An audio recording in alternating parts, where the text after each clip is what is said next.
All right, here we are live, and I'm going to start this up. Welcome, folks, to the High Note podcast. I'm here with Neil Fowler. He's a wonderful musician, the blues rocker guy. We met at Taxi, and I'm going to start this up. Welcome, folks, to sorry, that's a little echo thing. We met at Taxi, and I'm going to interview him and hear his story. He's got some fun things to say. I really appreciate you joining us here. But before we get started, I want to, let's see, does that go there? How come I don't? There we go. Yeah, there we go. There's Neil Fowler. All right. Hey, this is fancy graphics here. Okay, some little cool little app. Anyways, I want to give a special thanks to Piebox and Slack for sponsoring our Composer Exchange and allowing us to use their tools to communicate, collaborate, educate, and have fun in this journey of music. If you're interested in participating in collaboration and education, and it's free, join our community, the Composer Exchange. ComposerExchange.com. You can go find out a little bit about it. It's kind of a, it's a private little club of folks that share information and collaborate. So head over there. There's a form in there. Fill out the form, and I will be glad to get you connected with this, and we'll start a conversation. With that, I want to move on here to our guest, Neil. Welcome to the High Note, and thank you for joining me this afternoon. Well, thanks for having me, Chris. Awesome. So you and I met at Taxi, Mhm. and Taxi's a great place for folks that are trying to, develop their music from, I guess, coming from the background of a lot of them from playing live, being in a band, and kind of translating that into how can I take my skills and plug that into film and television for sync. You forgot the most important thing. You started writing music when you were about 10 years old. I did, so you did too, I right? did. Yeah, yeah. Well, yeah, the story's about you, but I started writing like stupid little songs. We'd be hiking and I'd write a song about poison ivy or some silly thing. Yeah. I drove my parents and my family nuts. Did you do the same? I definitely drove them nuts because we always rehearsed at my place. My dad was deaf, so it just made sense that the the rock and roll rehearsals would be there because I would only drive everybody else in the family crazy, and my dad would just sleep. So Okay, yeah, let's take this back. So you are a guitarist, that's your main instrument. You've yeah, been writing songs for a long time. very And long time. how did you all, what got you started? Let's take a chronological journey through what got you excited about music when you were young, and how did that evolve? Kind of give me that chronological order of your journey, and then we'll talk a little bit more about where we are now, and perhaps some fun stories that you might share along the way. Sure. Well, just over 60 years ago, last month, I saw John Lennon on the Ed Sullivan Show. You were 7 years And old. I You was almost seven. I was almost almost seven. 7 years old. And yeah, like so many people my age, your age, a little older, a little younger, that changed my life forever. From that point on, all I wanted to do was write songs and play guitar. And I've done a lot of things since then, but guitar has always been, kind of a focus of my life. And I now play electric and acoustic and 12 string and banjo and mandolin and steel guitar, and so there's been lots of fun times been had, but it all started with Messrs. Lennon, McCartney, Harrison, and Starr inspiring me February 9th, 1964. Well, they certainly took the world by storm and really transformed, the way people accepted and perceived music. It really Yeah, that was a big turning point in the world, I think. it was. It was a social change too, Oh yeah, cultural. and Yeah. I think that was really related to how, we were all of a sudden traveling between nations was a lot more prevalent, and Hmm. so you had there was a lot going on, a Yeah. lot of interesting things. So the Beatles, they were a big influence, and they got you excited. So you were like, you get into high school, you're probably not going to play pep band with, a guitar, but did you get involved in the kind of the traditional band instruments at all when you were growing up, or piano lessons or anything like that? No, no. I'm still a hunt and peck piano player, and when I write, thank God for sequencers, but and step recording. But yeah, no, I approached our music teacher in high school about adding a guitar, and she said, no, it's not that kind of band, and so I actually made it all the way to just past my 16th birthday, and then decided I wasn't interested in school anymore. All I wanted to do was play rock and roll. So I left school and went on the road with a rock and roll band when I was 16 and 17 and 18. And I played most of my life. I took a few years off, had kids and a career outside of music, and but the guitar was always not far away. So it'd So be kind of like running away to join the circus, right? As they would say. that like Mickey Run Dolenz. a rock and roll band circus, either way, Yeah, yeah, kind of one like has more elephants and wild animals, and the other one has, well, wildness. that. And So that would you're be the out, circus. yeah. So you're out on the band with out on the road with a band at 16. Mhm. What kind of stuff were you doing then? You were out there, pressing the girls, kind of having some fun. What kind was it? Was it punk? What kind of music was it at the time? You know what? I've always been a blues rock fan. My email address is bluesrocker at Hotmail. So, um, but at the time there was popular music going on. That would have been early 70s, and we were doing actually the one group was doing a lot of prog rock, Yes, and Gentle Giant and Genesis and that kind of thing. Then of course disco came along and satin shirts and crazy bell bottoms and that, and we did all of that, and of course coming from the Detroit area, it was there was lots of work to be had playing funk and disco and R&B. So did that for a lot of years, and did a lot of corporate work during the 80s, and then back to my passion. I've been doing nothing but blues and classic rock and originals for the last 20 years. So So, you mentioned Detroit. Have you mhm. have you been to Motown Studios over there? I have. You can't record there. I've been Yeah, to exactly. some, You can go there yeah. and see So, it and yeah, go, oh, that's and cool. They it's did all that with that. so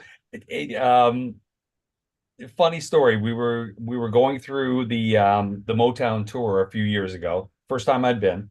Mhm. And as we're walking through the uh the um uh the main portion of the house, it's in an old house, Hitsville.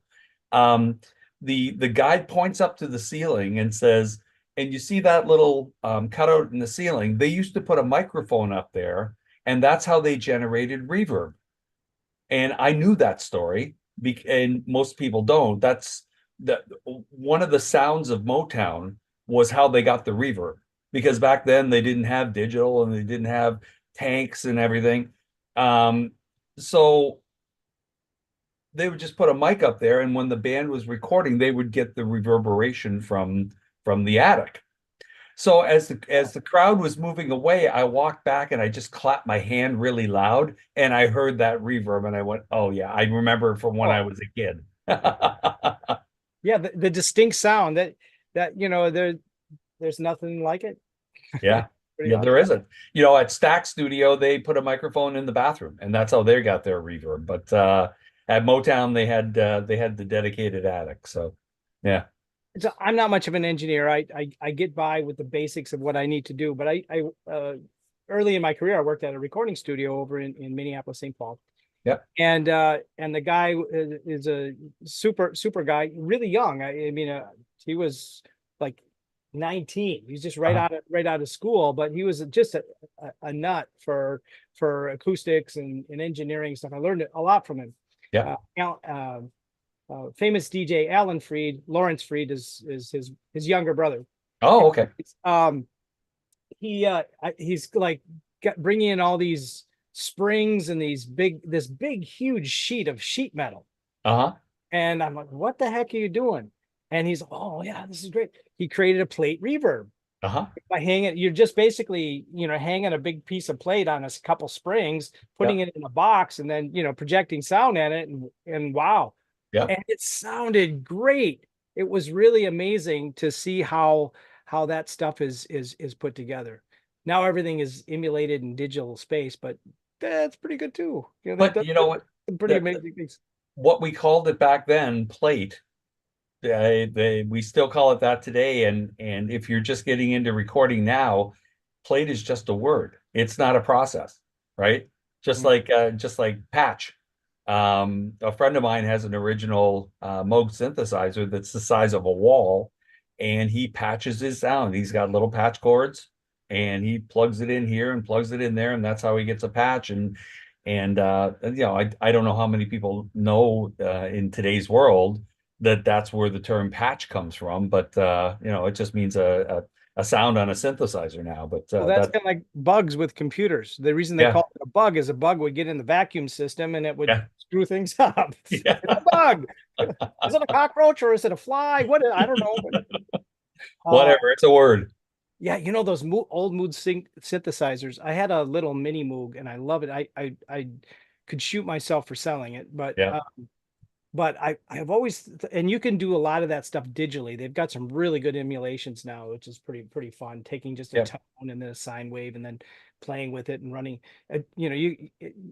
You were taking a physical chord and plugging it over here and turning it, yeah, as opposed to you can do that digitally now. But I would love to have the space to do that. I'm in a little space now, but wouldn't it be cool? I'd love to have a big space to be able to have those kinds of. I'd love to have a Fender Rhodes too. Though yeah, there's nothing like that sound. I mean, yeah. they're a pain to maintain, just like Hmm. any of the digital stuff, but there's nothing like them. They Yeah. sound so unique, and that's my my wife gets on me for wanting to collect too many instruments. Where are you gonna put it? Anyway, you probably had that. You were saying you got like a wall of guitars and a Yeah. room full over there. It's You, well, if you you know, play the steel guitar, you got to have one. If you play mandolin, you got to have one. I have a few guitars that I don't play out very often. But that's only because eh, if if you take the Warren Buffett mantra and buy and hold, Mhm. uh, they become just really good investments. So I can't afford to take them out, but everything else that I have, I play. So there's always a call, whether it's a studio call or a live call. For steel guitar, I play a lot of steel guitar in a lot of the blues numbers that I'll play with people, and yeah. So So you, like most musicians, and myself included, we've all kind of had a day gig that we've done kind of parallel to this. mhm. So tell me a little bit about kind of that path and how that maybe kind of have you taken anything from that to put into your music, either learning more about business or has any of that affected you on your journey? So I'm from the Detroit area, the Yep. Canadian suburbs. We call it South Detroit. I think that's what Journey called it too. Um, and so I've been in automotive since I was in my 20s. I've traveled the world, helping people um, put cars together. Mhm. And in like most musicians, I guess, wherever I go, I always search out other musicians. So a club in Shanghai, a club in Cologne, Germany, a club in uh, Sao Paulo, Brazil. I've played with all kinds of people around the world. I got a great story. I was in Shanghai a few Mhm. years ago, and I walked into there's a street that's nothing but music shops, and there's traditional music shops with pipas and all kinds of Asian percussion and that, and then there's high tech music stores. And I was looking for just a cheap electric guitar and amp that I could keep at the hotel that I was at. So I walk into this a music store, and there's a guy at the front playing a nylon string, and he's pretty good. And I kind of nod at him and we nod back. Um, he, and I go back to the back, and I pick up a guitar, and I plug it in, and I start playing the line from something, dun, dun, dun, dun, dun, dun. And then I'm just kind of strumming the guitar and seeing how it feels. All of a sudden, this guy's behind me playing a nylon string, and he's playing something with me. And You were so jamming. so so we played the whole song through,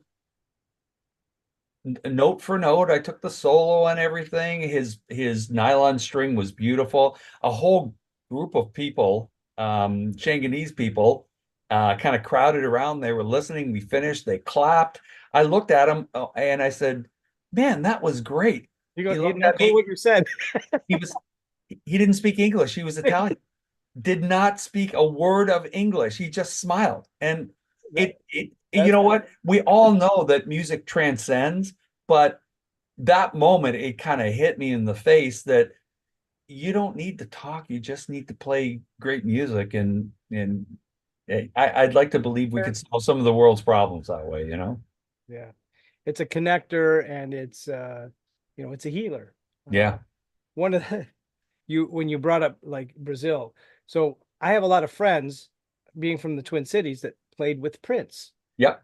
And I told my wife, yeah, I know a lot of people that because this band we were listening to in some little town. It was a great band. Oh my Uh-huh.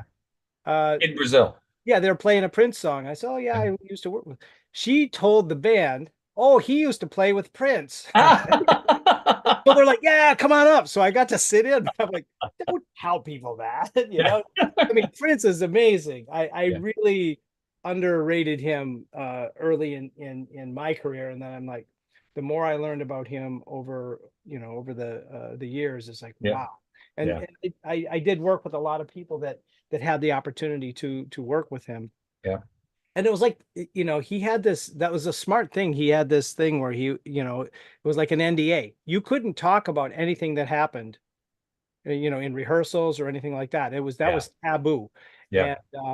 And that, I look back at that and for the nature of that, that's really important. I think that's really key. But that was part of his mystique too, that it was Yeah. it was a secret. And that's his shtick. Yeah. Yeah. And Um, he must have been a great person to work for, because the groups that he had, a lot of those people stayed with him for a lot of years. yeah, Um, amazing. and I never heard a bad word about, you know, working He environment with wasn't a him. prima donna. Yeah. He did his thing, and Yeah. you were expected to do your thing. And it's and everybody that I know that has worked with him is super successful on their own. Yeah. And I think they took a lot from that experience and then have been able to apply it. Yeah. It's Yeah. certainly good to have on your resume, but that helps too. But Yeah.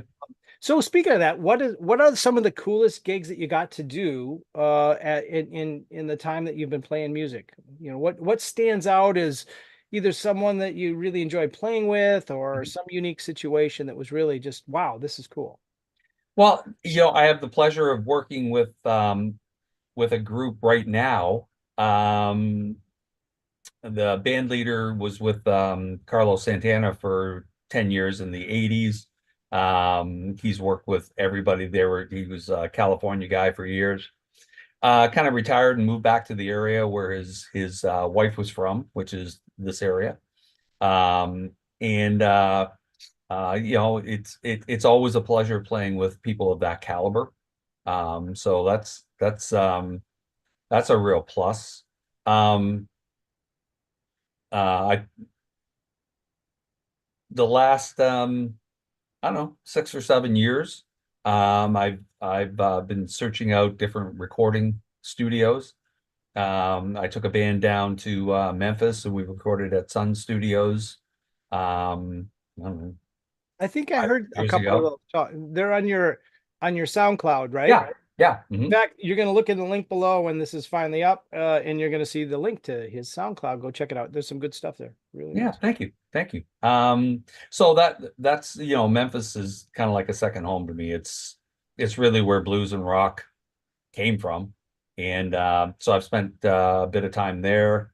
I was involved in the Blues Challenge in 2020, brings like 260 acts from around the world Oh, into town, and I took a different band down there, and we had a great time competing. Met lots of great people and musicians, and not that musicians are people, but they're a special kind of people. yeah. And so those are a couple of instances that I've had over the years that have really been for uh, eye-opening and a lot of fun.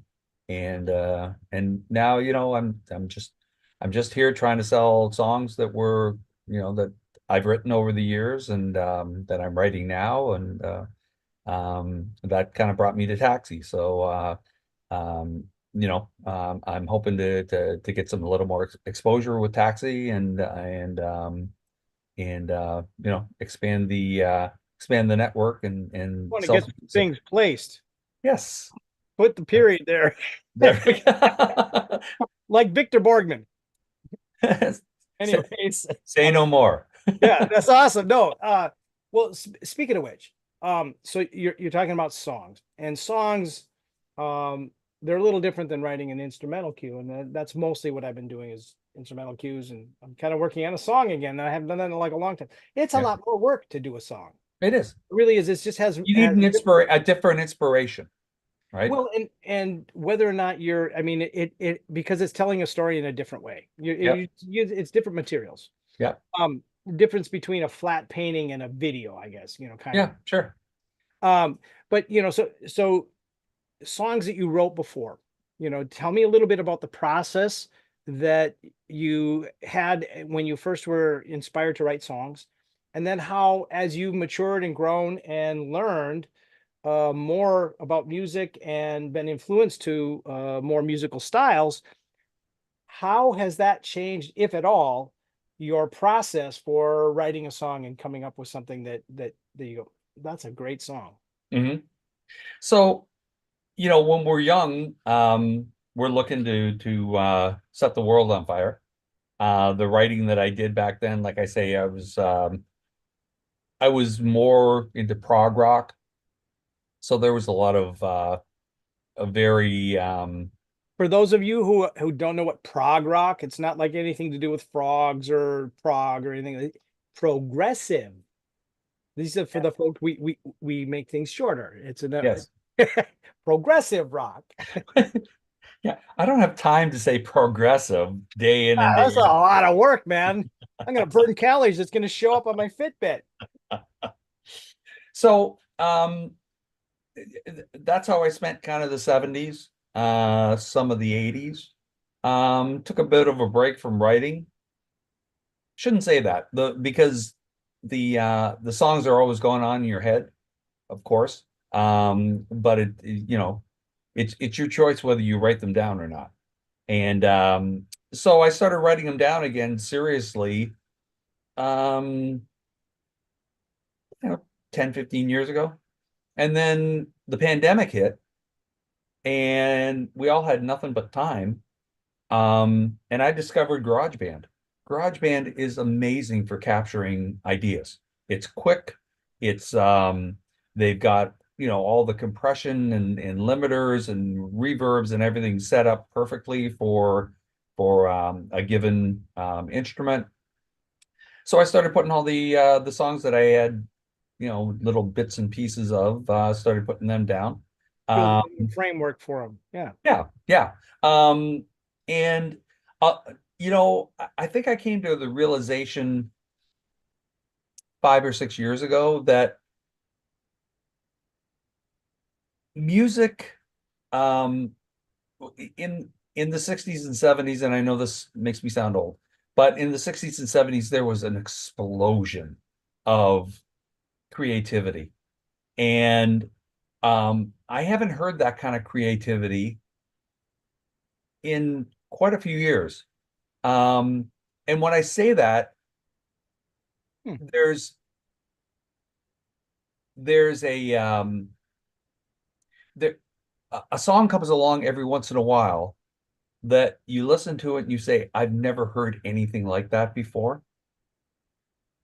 That happened um, in a huge way to me in the 60s and the 70s, um, maybe into the 80s and 90s.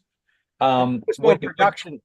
So all of the production types, technologies evolved. So I think it went from really being just singer-songwriter inspired, Mhm. live musicians, to Yep. okay, now we're integrating technology, and then the next chapter is the technology evolving.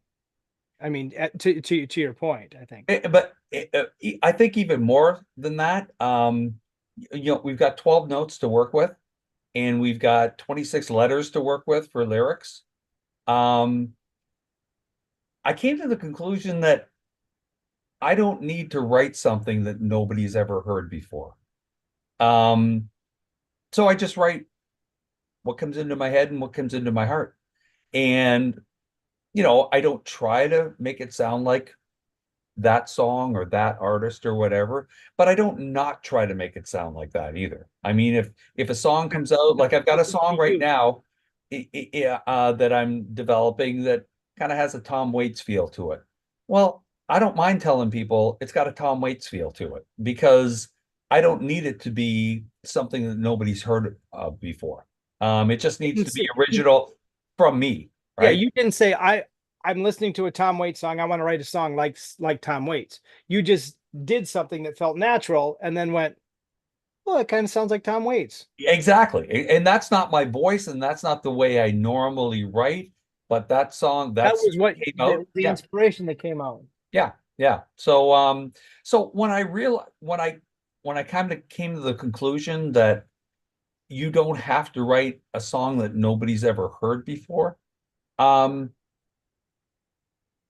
it was very liberating. And so all those ideas that pop up, sometimes I get an idea for a 12 bar blues that's been written 1,000 times, but maybe there's a little lyric twist or a storyline twist that's a little Feel in different. your groove. Yeah, Yeah, exactly. exactly. So that really kind of propelled me to to get serious about recording again and putting these songs in kind of a format that maybe somebody else would pick up on and say, hey, I can use that on my next CD, or I'll take it and play it live on the road or whatever. So that's been kind of my focus for the last few years. So now GarageBand is made by Apple or Mhm. an app, but they're big brother to that. They're It's commercial Logic. Mhm. Logic. Do you Mhm. work with Logic then too? Yeah, Yeah. yeah. And that's one of the things that I love about that combo is you can do all your um kind of brainstorming in GarageBand just GarageBand. take it right over. It goes right up, same format into Logic, and then you keep it on the cloud and you can just go back and forth. If I'm going for a walk in a park someplace and I get an idea, I put it on GarageBand, and when I open up Logic the next time, there it is with the new track. It just So now it's that's an interesting workflow, okay? And I yeah. think people can play with it. One of the guys in our composer exchange group, our harmony class or collaboration, Mhm. he's doing all this fantastic composition, orchestral stuff on an iPad. It's like, Yeah, really? yeah, Really talented guy, Miguel. And my question is, so that workflow. So you got your phone with you, and you pull yeah. up GarageBand, and you just kind of you type in something, you pluck out a bass line and hum with it, or how do you do that? That I think that'd be a really interesting. And because I might even want to try it myself. So how do you do that? Let's make this a golden nugget, folks. Okay, so uh, one thing in I was trying to teach a drummer friend of mine how to use GarageBand a while ago. I said, well, just put a kick down, put a snare down, put a hi-hat down, and you're away to the races. You don't have to use loops, and you don't have. And he couldn't wrap his head around not playing kick, snare, and hi-hat all at the same time. I go, no, no, it's just boom, boom, boom, boom, boom, boom, loop, loop, right? Must It's have been a primitive drummer. you know what? I'm telling a drummer how to do this. I Wait, really I'm a shouldn't. drummer, so be really careful there. I'm going to stand up for all them drummers out there. They're smarter than you think. Yeah, I didn't. I'm Vince just was a drummer. I'm just trying to Okay, get we're a talking about him. He's amazing. You I'm just trying to get a groove down so I can put got some to feel. vocals Yeah, I and get some you. chords over top of it. But and that's the beauty of it. You can put down as many tracks as you want, or maybe it just goes to 24. I can't remember. And I've actually got some recordings that I went into the studio with a whole horn section, and it ain't that much better than the tracks that I've got in GarageBand. And it's like I say, it's for certain types of music. Now, you probably can't get a proper jazz swing with anything but live drums. I mean, we all know that. But to flesh out ideas and then write out the sheet music and hand it to players in the studio. Um, you know, Logic and Tend to play it GarageBand live. are Oh, that's perfect. Yeah, fantastic. yeah. Yeah. So So that's kind of my workflow now. well, that's awesome. Yeah, Yeah. I'm not writing songs now, but if I was doing songs, then it would be that would make a lot more sense for trying to get a framework for getting the the sections together. Yeah, yeah. Yeah, so that's a cool workflow. You know what? It works for me. It's very inspiring because you can hear, you know, eh, when I have an idea come into my head, it's usually kind of full on. So I get a lyric, I get a melody. Um, it's either a verse or a hook or whatever, and I've got a groove. I know where the kick's got to be. I know where whether the hi-hat is doing double time or whatever, and I'll hear maybe a simple bass line and some chords or something like that. You could put that down in 15 minutes and capture that whole idea that was in your head. Um, Whereas if you just hum something or do an acoustic guitar and a vocal, you can lose a lot of the essence of the song that your original idea was. Um, so it's a great tool. It speeds things up, and it really solidifies what's in your head before you lose it. Yeah, what I find as a pianist, I'll sit down and I'll just I'll get a little progression, and then I kind of will add a melody and play. I kind of build in layers. Yep. Okay. You do the same thing when you're writing songs?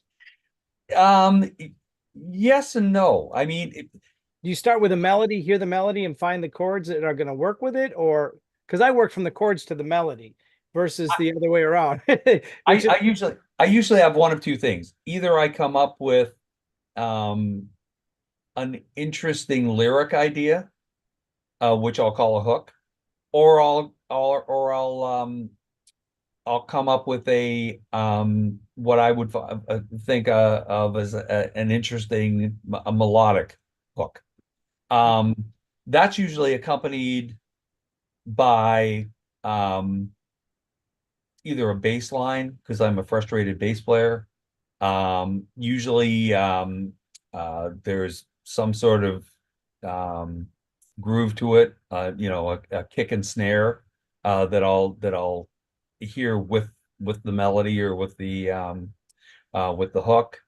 Um, and then really the development happens when you get into the arrangement. So if I come up with a verse, now I've got to find a hook to go with the verse, and then I got to find a bridge or something. You can't always be A B A B C A B, and out. The development for me is always in the arrangement, and also I find that the chord structures that initially come to me are they can be a little trite because there'll be one, four, five, maybe a sixth chord or whatever. So when I'm developing the song, I try to move out of those comfort zones and Again, get some yeah, add a different, little harmonic right, content. without making it sound pretentious, like I'm trying to make it That's sound different, right? And that always, seems to work. Um, Modulations are always a good way to add interest to to any songwriting. So, yeah. I think a lot of it has to do with, they say that anything successful is always tension and release, right? mhm. So you're going to build up, tear down, build up, tear down.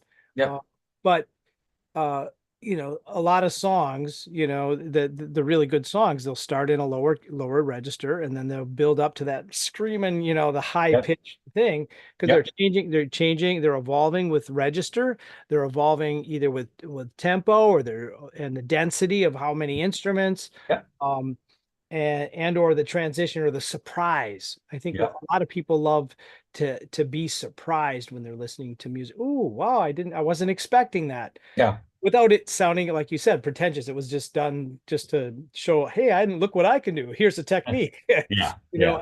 When you're able to do that, the thing is that I find interesting, you have all of those elements that work into a song, but then you also have this production layer of the variety of sounds, and I imagine when you're playing with like guitar sounds, you're trying to find something, for this particular song that's a little bit different than the last one that you did, that, is using the same three chords or whatever, if you're, as an example. So you get into the tonality and some of the uh the timbre, when you're playing with that. That's like a whole nother layer, isn't it? So, um, as a guitarist, I have a lot of different timbres through different instruments. Um, so if I need something really bright, maybe I'll put a 12 string down. Obviously, if I'm looking for um, something more country or bluegrass, I may bring out a mandolin or a banjo. Um, but my guitar tones, I've been using the same guitars and amp since I was about 19 years old. Well, you've And got a set group of things that you use too, or you use all the time, then, is what you're yeah, saying. yeah. And so my tone is very classic rock. It's Clapton and Beck and Santana and whenever I put a solo down, I'm not searching for, a phase shifter or a chorus or a ring modulator or something like that. You've Um, got my, you've my got tones your are, standard things that you're gonna put for a Led Zeppelin tune. You're gonna do it something different than a Santana tune as far as your tonality, I would assume. a little bit, but I'm not a slave to pedals, so I'm not looking for all those different um tones that other guitarists, like say the Edge from U2. I mean, he or Andy Summers from the Police.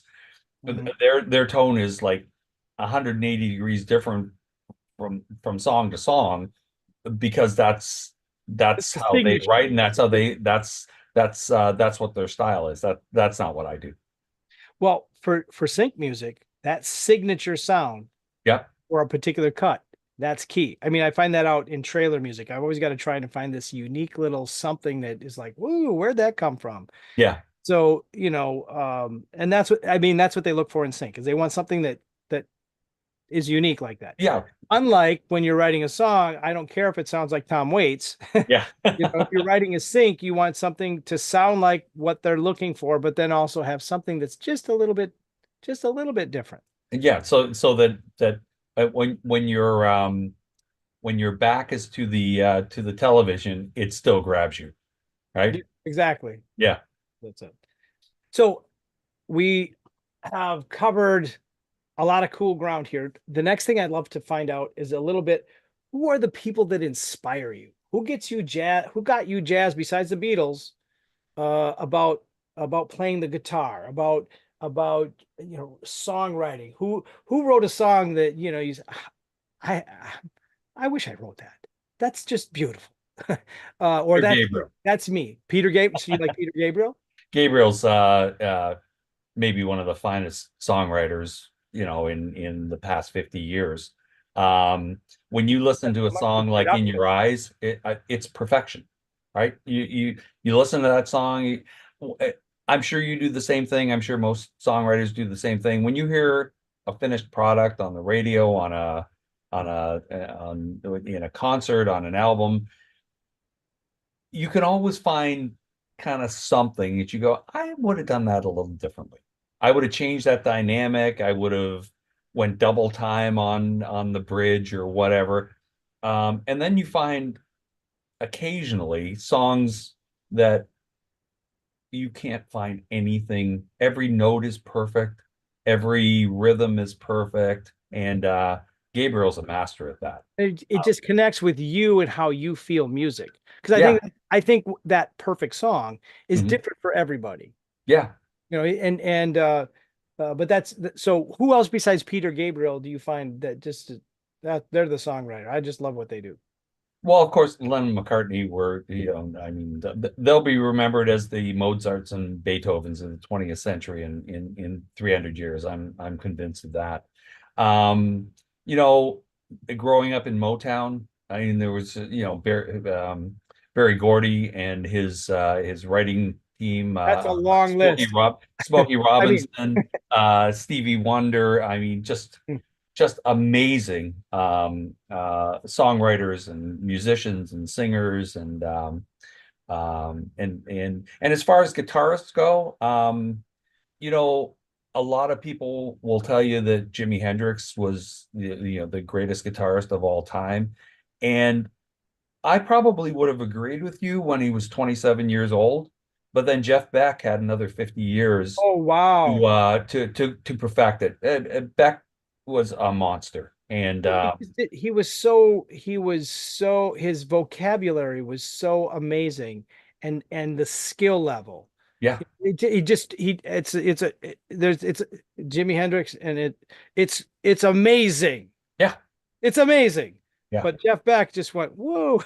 Well, like I say, he had 50 years more to take it to the next 10 levels, and I've told people, towards the end of his life, it became evident that he was not really a guitarist as much as he was an opera singer, because he could take a song like Somewhere Over the Rainbow, or what's the opera a song that he did, and make you cry like it was Pavarotti, you know. So yeah, Well, the thing about that is that I learned a long time ago. I'm not, as a pianist, I don't try to be anybody else. It's just like, hey, and I totally respect the people that are way more chops, yeah, way more skills, way more education, put more time into the instrument. But I go, I've got something to say. yeah, You can't really compare a Jimi Hendrix to a Jeff Beck. Jeff Beck had something really special to say. yeah, Jimi Hendrix had something really special to say. yeah. Larry Carlton, you go down a list, Paco de Lucia had something they to say that was all have something. entirely different, right? Exactly. And Yeah, it's like that's what matters. It isn't trying to be the best. There's no such thing. yeah, It doesn't exist. I think I saw an interview with Frank Zappa. yep, They said, are you the best guitarist in the world or something like that? Somebody had coined him, and he said, no, I have a very specialized set of skill set. Hmm. I get out there and I do my thing, and that's what it is. Yeah. And I mean, I'm paraphrasing, but I think that's really important for musicians to not be so worried about trying to sound like or emulate or be as good as. It's about finding your own voice. You know what? To that end, people ask me all the time, who's the best guitarist? I'll go, the one who I can tell who it is in the first three notes. And that goes for BB singers, King, right BB there. King, Yeah. of course, Hendrix, Clapton, And BB King is or two notes. singers. Yeah, because Two notes, it's BB King's. that's all he knew how to do was two notes, and he did them perfectly. Um, Absolutely. but the same with singers, whether it's Roger Daltrey or Bob Seger or Pavarotti, or two notes, you know who that singer is. Bob Dylan, two notes, you know it's Bob Dylan. That's what art is. I think A I think signature. yeah. I mean, in music, you have two separate disciplines, art and craft, right? And there's a lot of great craftsmen in the world now. I mean, like it's 7-year-old kids who are smoking on a Stratocaster on YouTube videos.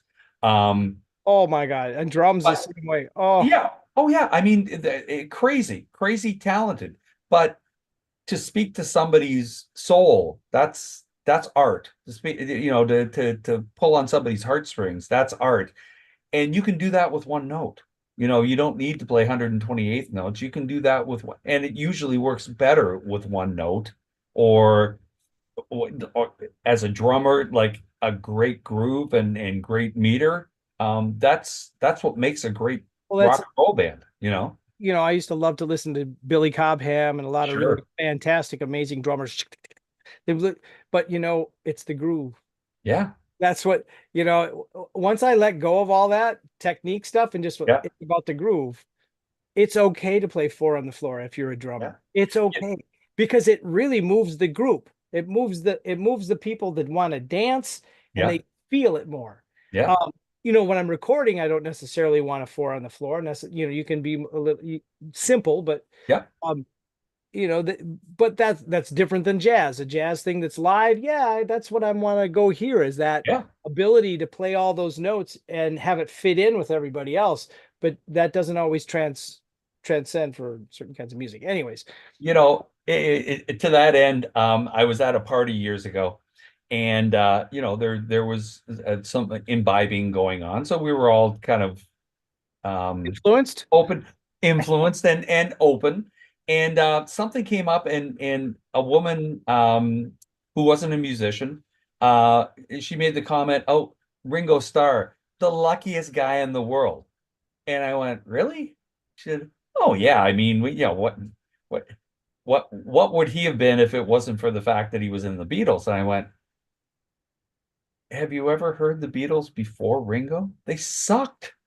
They sucked. He came in and and drew the whole thing Because he together grew. He grew. because He he created a he groove. he was a drum. They didn't have click tracks back then, and his meter was perfect, and it still is to this day.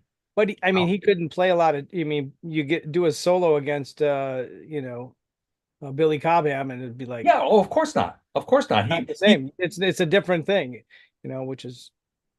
But yeah, no, I mean, and that's the important thing. Especially, gosh, I mean, you grew up in the world of funk over there too. Yeah. I'm surprised you didn't get into doing more funk. Well, That's I did lots of funk in the 70s and 80s, but it all comes back to blues for me, right? And yeah, so finger picking and stuff like that. So yeah, hey, yeah, I appreciate that, and I appreciate you taking the time here today. One of the things I wanted to take a couple minutes for any of the people that are watching this with the Composer Exchange.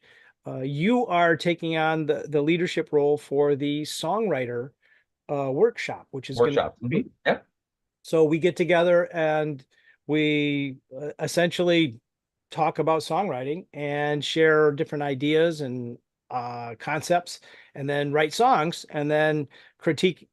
the work that people have done throughout the week or a couple weeks, depending on Yep. how that is. And that's a really cool process. And it's really awesome that you're doing that. And if people want to get involved in that, they can go to the composerexchange.com, fill out the form, and I'll get you hooked up with Neil here.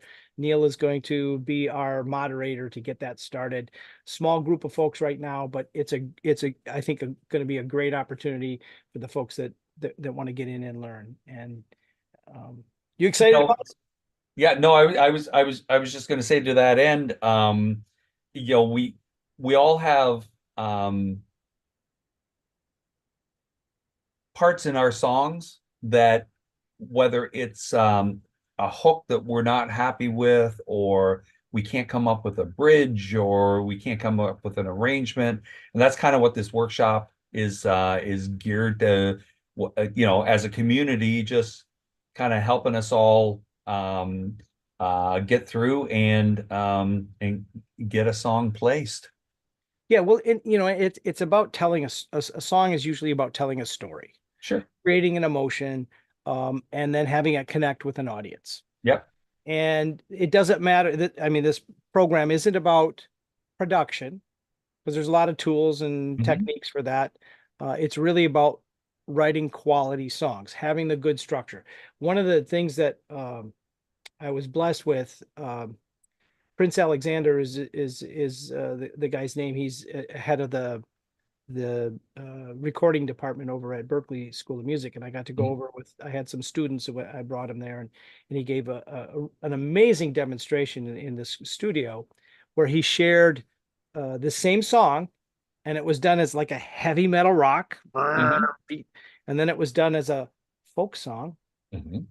and then it was done as a pop, you know, I want to say not just kind of pop rock, Yep. college rock kind of a thing. And you couldn't tell that it was the same song other than you were listening to the lyrics and it's the same chord progression. Yep. But that the beauty is that it doesn't really matter what style. If you've got a good song, it will transcend into any kind of a production side of it. It's all about the 26 letters and the 12 notes, right? Yeah, 26 letters, 12 notes. And there's a lot of combinations. Yeah. But that's where the creativity comes in. And one of the things I find, so this week, in our harmony concepts group, we in fact, it was earlier today, we talked about Celtic music, and it Hmm. was uh fascinating. Art did a wonderful job with that presentation. And I would never I wanted it because it's March, and I Hmm. want to learn about it. Um, but I would never like, oh, let's write a Celtic song, and Yeah. I would never be motivated to do that. So it's going to push me to do that. Yeah. So, maybe one day you guys are going to talk about writing a kid song. Well, what's Mhm. writing a kid song about? I wouldn't like normally write a kid song, but okay, Yeah. there's a trick to it. There's a difference between writing various styles of blues songs, for example. Sure. The progressive rock, you're gonna write like Journey, you're gonna write like Styx, you're gonna write, Yeah. what is your thing? You're gonna play with time signatures. Hmm. What's the story that you're gonna tell? Yeah. You know what? I think that's what keeps us going, is there's an infinite amount of um expressions to make, even if even if all 12 notes have already been used and all 26 letters have already been used. There's still the human side um that if you can hit on the right subject and hit on the right hook, it affects everybody, right? I mean, everybody's got the blues, everybody feels happiness, everybody you know, tries to live their dream, and if you can grab those emotions and those sentiments and get them down in a musical context, I think you can touch people. Well, yeah, and the other thing is a program like this, a workshop, it pushes you to keep doing it. Yeah. I find like, oh gosh, I got to write a piece for this, for our harmony group, or I've got to write, now I'm going to participate in the songwriting. I got to write a Yeah. song. Right. And Right. I got this is my box I've got to work in. And by having those constraints, it helps, narrow the focus of where you can be, how you're going to direct your creativity, which is pretty cool. Yeah. Yeah. I'm No, you're looking. right. So you've had a wonderful career. You're enjoying yourself, which is this is all about a journey. Yeah. What's the craziest, wildest thing that's ever happened to you that you can think of in your career? What stands out as like, oh my God, that was just out of this world. Hmm. Um, I mean, did I mean I talked used to talk to old timers, and they're like, well, I played in a circus and I had to play a march as the elephants, and they didn't always play in time, so I had to adjust. I'm just played in an I, airplane hangar, and the jet went by. I couldn't hear the guy next to me. I mean, what are some of the wild things that might have happened to you? um, okay, so I used to do quite a bit of theater work. I was down in the pit, Oh, and I think it was Evita, which is a tough show. I mean, lots of you read music? yeah. I don't sight read, but I read well enough that with a little practice I can do a whole show. Yep. Um, so we're just into the first act, and all the lights went out in the pit. So That's electricity too, right? the Or the, just the not seeing.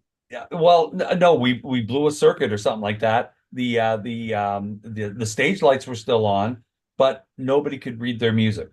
So the other guitarist and I had little pen light flashlights in our gig bags. So we both reached in like at the same time, not even looking at each other, pulled out and we pointed. I pointed mine at the string section. He pointed his over at the brass section. And they kept playing. We didn't miss a beat. The lights were out for maybe 30 seconds or something like that. Everything came back up, and it was not a train wreck. Well, Which that's it could have been a train wreck. Oh God, yeah. Well, and I've been there. You're talking about the theater scene. We're doing a Christmas show, and it was kind of a dance number. Okay, that Yep, there's all this dance going on. The dresses are flying and they're yep, turning around, and all this stuff's going on. La joyful like that. And it was tracks and a piano and then two horns. Okay. yeah, And so it sounded like this amazing big orchestra. yeah. But anyways, and luckily there was a tune with a drum thing, and I had it memorized. All of a sudden the tracks go out, all the power went. Yep. So it was like they're up there going, let's keep going. They actually said that out loud because but the audience didn't even know that was a file because it came back by the time that Yeah. we were done. And I was Yeah. like, oof, but I saved the show. Yes. Yeah, there's always some wild theater. I didn't know you did theater. How long did you do musical theater? Um, let's see. I moved from the Detroit area in 2007, so 6 or 7 years. Oh, wonderful. I Yeah. like the gig because you know you're not out in a bar that's filled with smoke, so you stink like that afterwards, and Yeah. and usually everyone's "Hey, really, that was really good." I mean, you're like in around a relatively straight group of people, Yeah. and well, theater that's a different topic, but anyways, uh, the it's a good group of people and regular gig. I mean, it's kind of usually, I mean, you would do a show for a certain number of months or weeks or something like that. Yeah. And you got a regular, Wednesday through Sunday with the matinees gig. And Yeah. that's I found that to be a really comfortable lifestyle for a while. And because it's a steady, as a musician, it's a Yeah. steady. Yeah. And And what I love about theater is um a- a- as a blues guitarist, there's a lot of improv. There's a lot of sitting in with people that you've never sat in before, and you're making you could make amazing music. Um, Well, there isn't as But much improv in theater usually because it's you're going pretty close to the score. There's a that's what little I bit of love about it. Yeah, yeah, that's what I love about exactly. I was inspired my son when he was little um landed a role in The Wizard of Oz as the mayor of Munchkin land. Cool. And so I was taking him to, he was like 10 years old. And I was taking him to rehearsals. And when they got to dress week, and I was watching the lighting cues and all the sound effect cues and watching this whole show come together, it just inspired me. And that's what I love about that kind of musical experience is it's very well rehearsed. It's it's um it's it's completely different from an improv setting, and not just with the smoky drunk patrons and that kind of thing. It's just such a different experience. And yeah, so I've always loved that. One of the things that I liked, so most of the shows that they weren't musical shows, of course, because I'm playing drums with them, Yeah. but they were designed to connect with the audience. Yeah. When you're playing, you might connect for a little bit with your solo. Hey, that's cool. But then they're going back to talking or watching the sports game that's going on behind you, that kind of a thing, right? Yeah. When with the theater shows, you have those people in the palm of your hand, and they bring them through all these different emotions. There were most of the shows that I did, we would always get a standing ovation because it was designed to like, this is amazing, Yeah. and we would awe people because of the way that they knew how to use. It's the credit of the directors and a good show, of course. Hmm. That's there was good performances, but it was the way that it was directed and put together to really connect with that audience and take them to a space that they hadn't that they didn't expect. Yeah. and, and that's the beauty that I love about theater. Now that gets frustrating if you've had that experience, I think, uh to go and then play with like kind of a bar band that doesn't get that, and they just like, yeah, what do you want to do next, man? Like, and they're talking to everybody in between. I don't want you to be talking to me. I want you to be talking to the audience because you Hmm. just lost them. Hmm. By turning right, you need to be connected to them, and if you let go of them, they're not in your hands anymore. Yeah. So that And to that end, maybe because of the discipline from theater work that I've done. Most of the groups that I work with now, um, it's bang, bang, bang, bang, bang. There's a set list. The singer's going to talk for 2 minutes between these two songs, and then we're going to and I find that to be more professional than oh, just getting up and absolutely. doing a jam and talking through it and going, okay, what key is this? And which can be fun, but it's You're it's playing not a for show. yourself instead of the audience, and that's Yeah. a big difference. It's like what used to drive me nuts with some bands. You play in, and it's like they'd have the crowd just going to town. They'd be dancing. They're like, "Yeah, that's great," and then they go, "Well, okay, what do you want to do? I don't know." And they take like 5 minutes between a song. Yep. Everybody sat down. You Yep. lost the juice. So yeah, that's what I'm saying. I bet you've put that into your professional career, and been and all these different experiences. They help you have Yeah. a broader brush to stroke. Absolutely. So now Absolutely. you're in how many groups right now are you working with? Just one or two, or Yeah. Three or four, but two kind of are the mainstays. Yeah. now, so they're regular gigs, certain amount of times, a week, a month. You know what? I work once or twice a month. I'm not going out and searching for 3 night a Trying to week be a gigs gigger, you're trying anymore. to, Yeah. yeah. No, that's a grind, and it doesn't, yeah. It's You know what? If you don't have to work 3 or 4 nights a week, you can play whatever music you want. You can play it when you want. And I how just at this point, I've played disco, I've played theater music, I've played, you know, um, the hokey pokey enough times that it's far more satisfying to just play some King Crimson and have a select group of people clap and say that really moved us. Well, even if it's the hokey pokey, if it's at a birthday party and you're having fun, Oh yeah, it's always I mean, fun. it Yeah. doesn't matter what you're playing. If you're just music is an experience. So Yeah. cool. Yeah. As long as you do, I've always said I'd rather play with, and I'm sure you've had the pleasure of playing with some incredible musicians. hmm I'd rather play with somebody that is really eager and enjoys playing, that's really fun, than somebody that's a little prima donna-ish Oh about their yeah. music all Yeah. day long. All Yeah. day. I used to do church groups, and I just loved it because the people, I mean, they weren't really skilled musicians, but their hearts were there. There was a Yeah. spirit, and they cared, and they took it seriously in that regard. So that goes a long way. Well, I Neil, think so too. Yeah.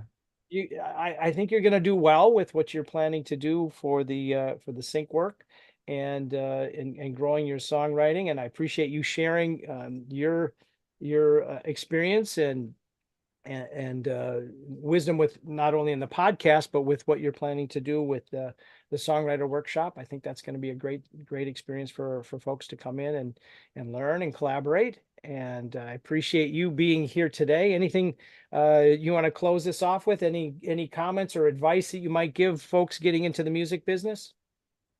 Uh, no, I would never.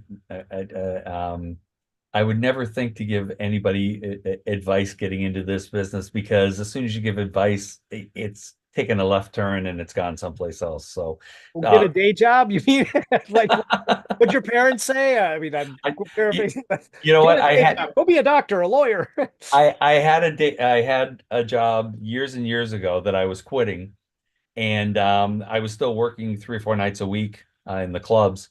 And the owner of the company who I was quitting, um, he knew that I gigged, and he actually he I was going out on my own and starting an engineering company, and he told me, well, don't quit your night job Then because you go. Now he didn't that's a think good I'd be one. I sick. haven't heard that. He Don't didn't think stop I'd be. playing your gigs. You're still going to need those $50 gigs to cover the Yeah. rent. Yeah, and then I ran that company for over 20 years. So he was Well, wrong. well, that's good. But I didn't quit the night job. Yeah, no, and thank God you didn't because we have your wonderful music to explore and listen to. By the way, check out the link before Neil's SoundCloud. Neil Fowler, thank you for joining us today on the high note. And I always say be sharp and on a high note. So thank you for joining us today. And I hope you'll go and listen to his music. And we'll see you on the next episode. Thank you all very much for participating. And again, if you're interested in the Composer Exchange, go to composerexchange.com and fill out the form. And thank you to Piebox and Slack for allowing us to use their tools to communicate and collaborate. Sayonara. See you later. Wave, Neil. Let's go, and we'll have a good time here. Thanks, Chris. Bye. Thank you all. And